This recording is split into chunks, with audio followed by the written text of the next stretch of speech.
Hello there everyone.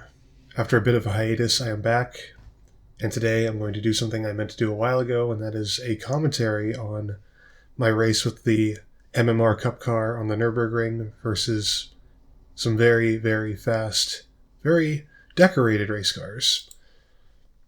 So without further ado, let's just get into it.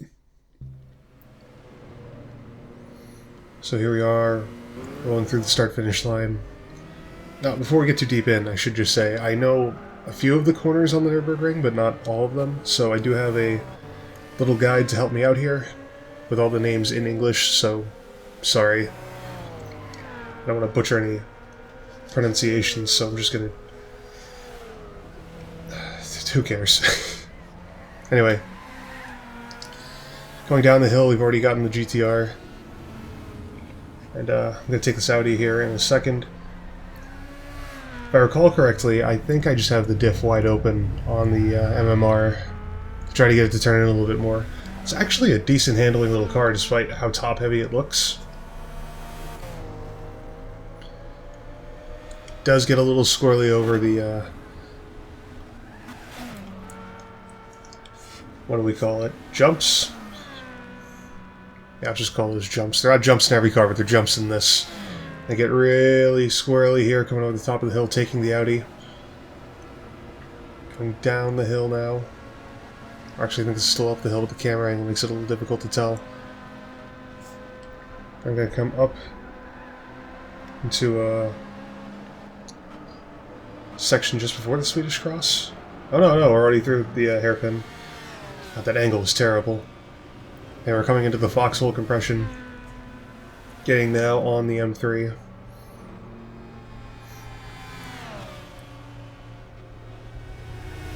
And this next car, the RX-7, is got a little bit of air there. Yeah, I'm surprised how much height I got in this car, because it's quicker than it should be, but it's not that quick. But it's so light, you just get air over every single jump. Anyway, we're gaining on the RX-7. Which is one of the harder cars to pass in this race, because I don't know exactly what it is. I don't know if it's something intentionally programmed into the AI.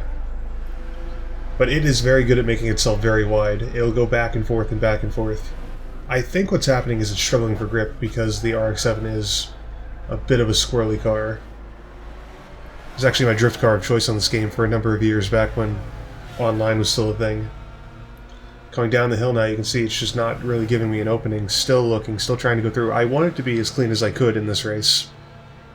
Unfortunately, as we're going to see going forward, a lot of the cars just make that near impossible. And here I just cut my losses and cut on the grass, because this is easily my 20th attempt, maybe closer to my 30th. I tried this race a whole bunch of times, and I knew it was possible with the MMR. But, just wasn't having any luck, and I finally got it on this one, and I was very happy with it, even if it isn't the cleanest race. One thing you do know if you plan on doing this race with the MMR is that the McLaren up front, it has to, or preferably it should be the older F1 that won Le Mans, the black one, not the white one. And if they both spawn together, you're in trouble because they'll draft with each other and it'll make the gap almost insurmountable. That also applies if the Ford GT spawns up front. And I had one situation where neither F1 or the Ford GT spawned, and if that happens, this race is actually fairly easy with the Cup car. But that is a very rare occurrence, and I wouldn't recommend banking on that because you're going to be restarting a whole bunch to get that one golden goose set up. Anyway, we're coming up the hill now to Courage, and in front of us there is the Lister Storm and the C2 Corvette. And that Corvette is kind of like what I was saying about the RX-7, but times 10. It is a super, super hard car to pass, and it just will not let you through. You can see it's just all over the place. I don't really understand why it spawns in this race of what at the time were mostly contemporary race cars from, maybe not contemporary, but, you know, they're newer. Whereas that Corvette's from the 60s. I'm going to just throw it in here, going on the outside on the carousel, which you're never really supposed to do. But, just make it work, barely get ahead, and that Corvette's going to come back again once we get onto the long straight onto Dottinger Ho. I hope I'm saying that right. Now we're into sort of the last really twisty part of the circuit. A lot of people really like this part of the track. I really struggle with it. I don't think I have too many problems here, though. The MMR, like I was saying earlier, is a surprisingly good little car for what it is.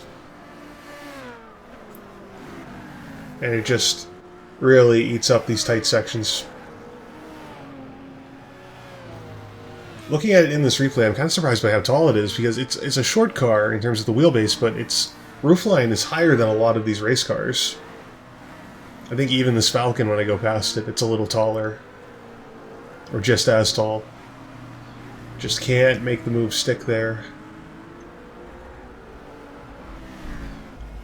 So, I wanted to record this whole video like a week ago, but the day I was going to do it, I managed to lose my mouse. I don't know how I lost it. I couldn't believe where I found it. A day later, I was about to just give up looking for it. I sat down in my chair. It was sitting on top of my Logitech shifter, and it just blended in so well I couldn't find it. And then that day was kind of my window at the time. And after that, I got tied up in a whole bunch of other stuff. I was helping people assemble furniture, helping people move, helping people do their oil. A lot of stuff happened in a very short amount of time, and last night was actually my first good night of sleep in a bit. And part of that was because I was busy, part of that is just because I'm horrible and I'd never ever get enough sleep, even when I have every opportunity to. But last night I went to bed early and I finally feel a little bit better. So the PSA of today is make sure you get some actual sleep and you'll be able to actually function and make YouTube videos. I'm going to take this R8, who clearly hasn't had enough sleep, on the inside there as he skids off into the gravel. Yeah, for whatever reason, the AI, they struggle a little bit here on this track. It's just a little too much for them, especially in these faster cars. And now that we're on to Dottinger Ho, I'm just going to get blown away by everything because I just don't have any horsepower. I think the max in this car is about 250. I'll have to double check the specs after this. I'll put them in the description. Now you can see there's that Corvette again, just goes right by. Audi's being held up by the Ford a little bit. That helps me out.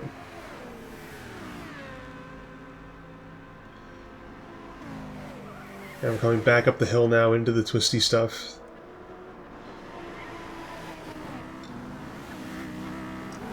Dang, that R8 is all over the Falcon. Gonna try, just no space, can't make it work.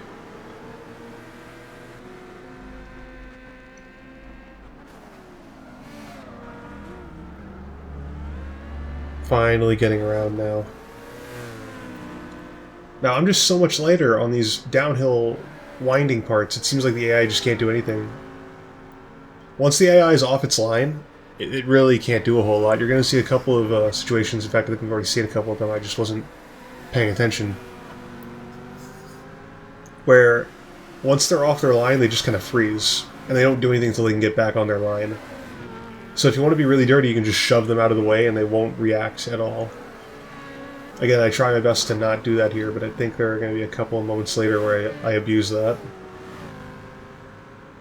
Trying to take the Corvette again as I come up into flip flats. Still just not getting any room. A little bit of lag there.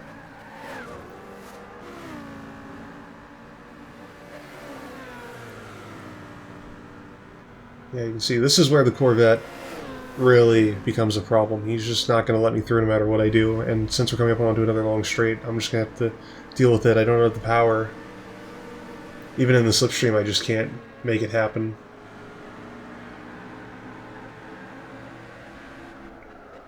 Oh, I got him now, coming into the turn. Little scrub. And I think that's the last we're going to see of that Corvette. Coming up onto another R8.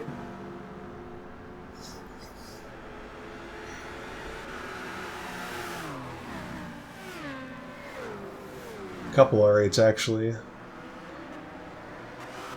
And the Mercedes. Nope, that R8 didn't even put up a fight, just slid right through.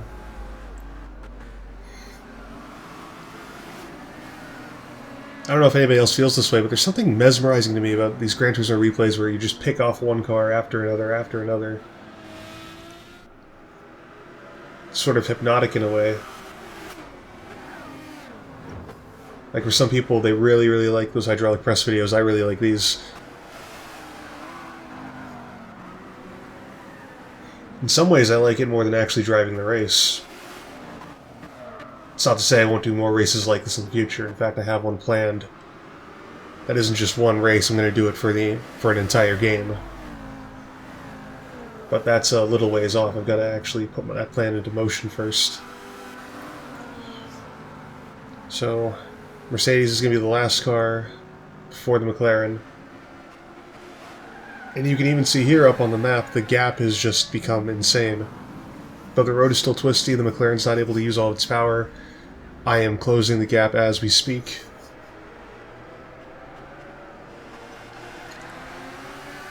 Going down the hill now. Actually, I've lost track of where we are. Okay, this is... What this is a long bit of the race where I just don't have anything to do. All I can do is try to fend off the traffic behind me because the McLaren isn't going to come into view for a while. Oh, I lost audio there for a second. That was weird.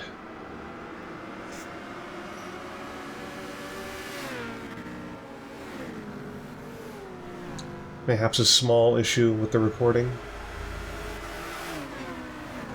I'll have to double check my recording stuff after this, make sure it's all in order. Could also just be Gran Turismo 6. This game is not the most stable. It's probably one of the chief criticisms when it came out was that, for whatever reason, it just didn't look as good as 5, and I think that had something to do with the aspect ratio. But I don't remember off the top of my head.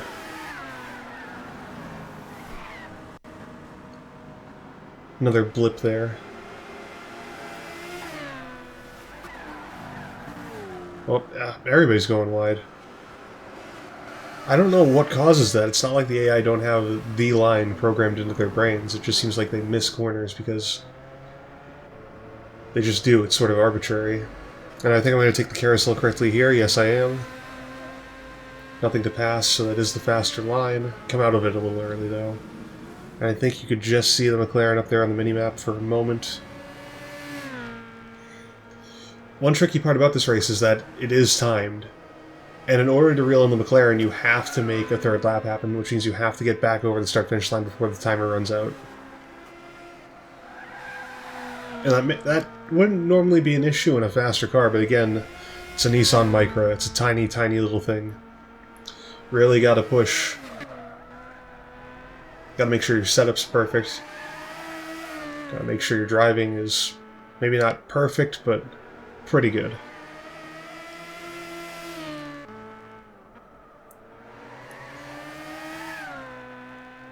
See, this is the stuff I don't like. At this point, I just gotta drive as hard as I can to try to make up the difference. And on a section with this many elevation changes where the car is going light, getting heavy, going light, getting heavy, it's really easy to understeer off the track and completely lose it.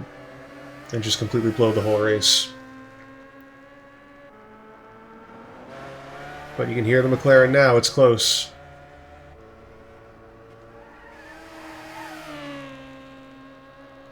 Just a couple more turns. I think it's possible to get ahead of it within 2 laps, but again, if you're going fast enough to pass the McLaren, you're going to start a third lap anyway.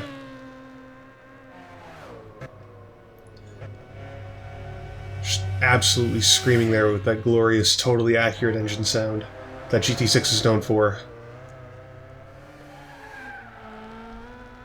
Coming into the second carousel now. Right on the McLaren, it's slowing down a lot, you can actually see it.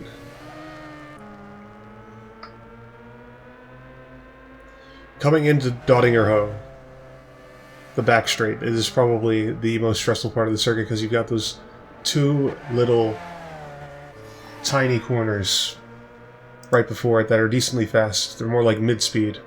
But, why did that pop up? Sorry. Computer's being weird. But now the McLaren's just going to pull away again, but there's nothing to really oppose us now, and I'm also in the slipstream, so that's helping to mitigate how much they can catch up.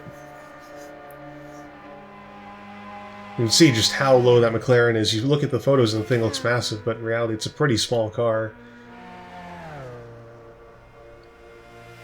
MMR looks like a skyscraper compared to it. And I actually haven't watched this footage in a bit. I think I'm able to catch it right at the very end here.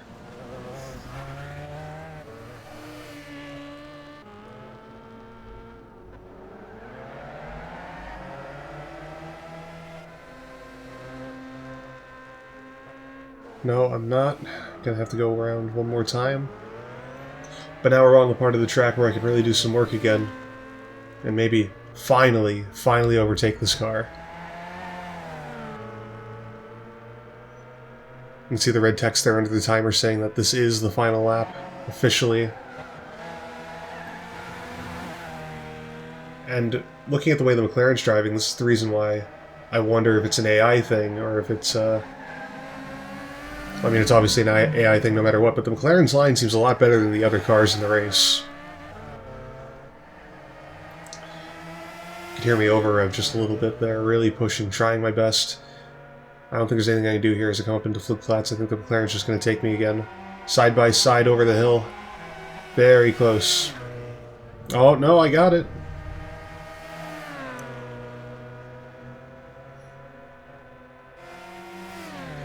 It's just all over me, but he can't make the move stick. Because I'm in his line, he can't figure out how to get around. All these AI drivers have names, but I haven't bothered to take a look at them. I've actually got the car names up there on the side, as you can see. McLaren's going to get me here before we head into the... Oh. No, it's not. I'm going to ram it. Braking way too hard there.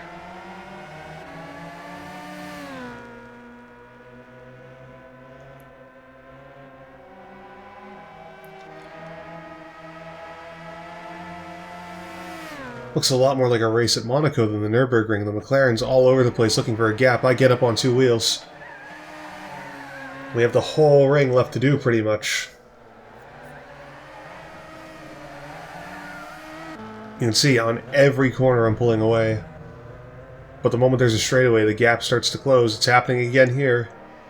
We're going to come into that fast right-hander. Oh, it goes for the outside. Kicks up a lot of dust, kicking up more dust.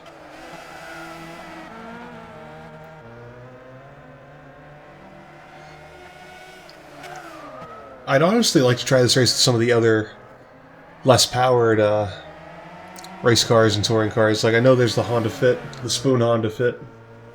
I think there's even like the Honda S800. I think that would be cool to try. Or try another one of these endurance races.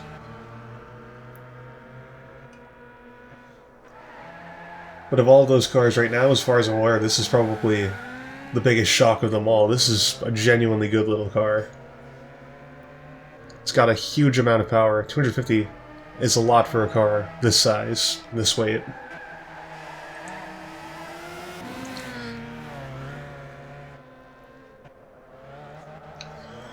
At this point, my hands are just shaking. I'm trembling, because I know I'm so close I can taste it. McLaren makes a mistake there. But this is where I'm at the peak potential to make a mistake. Because I'm sweating, I can feel it, it's right there. I've just got to drive a nice clean race and block it off at the end when we get back to the straightaway.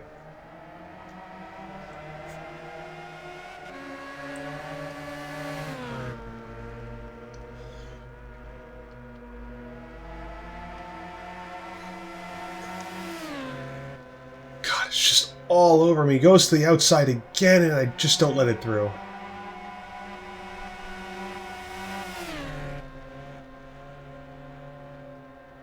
Oh, it hit me. Another little love tap. A full contact race.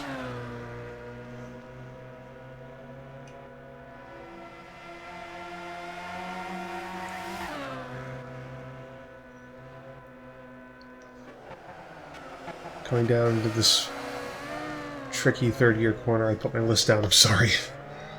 Being a bit stupid there. But that corner, let's see. I'm not going to look at the list, I don't care anymore. But that corner in particular has screwed me up more times than I can count because I don't know what it is, but I always end up going too far to the outside because I'm trying to avoid a very steep curve on the inside, but then when I get so far to the outside and off the line, I just slide out.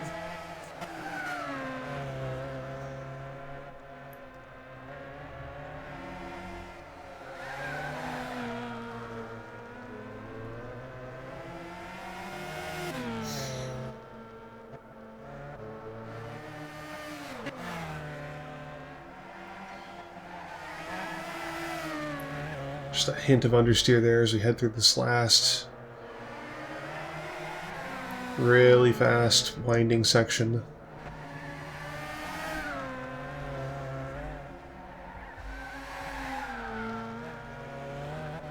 Got a little scary there. Didn't look that close to the edge, but it felt that way when I was driving it. Again there. Just salivating right now. I'm feeling what I was feeling then. Just right there. That's why I don't even want to talk.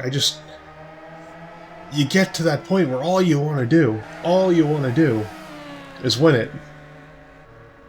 Nothing else matters.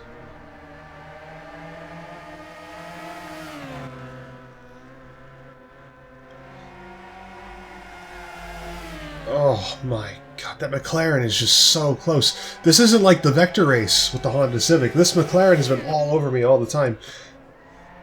The Vector had moments where it would fall back and I'd get a breather. This is just brutal, but the course is just about over. Going through the second carousel now. I try to widen the gap just a little bit more, but I'm gonna have to block it and play a little dirty. That's the only way I can win this.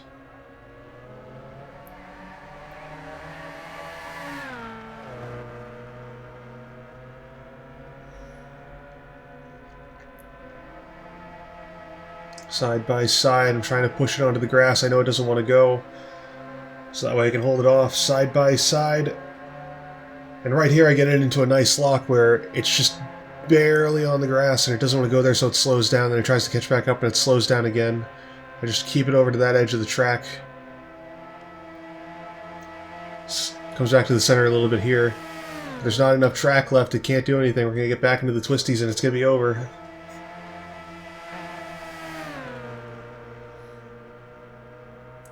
This is actually more enjoyable to watch than to race, I think. I could watch that again right now, actually. Just such a close race. Back and forth all the way. But I'm going to pull it here, right at the end.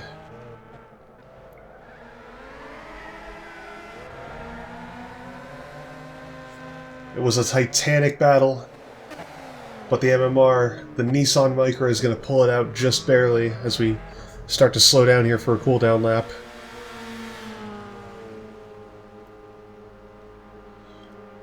Now, there was a lot of exploitation there with the AI, and I'd definitely like to come back at some point and try to do a clean version of it, of this race. But it took so long that first time, I think for now I'm just going to leave it. Anyway, thank you all for watching. You're going to see some links for other videos up on the screen right now. And I will see you all later. Bye-bye for now.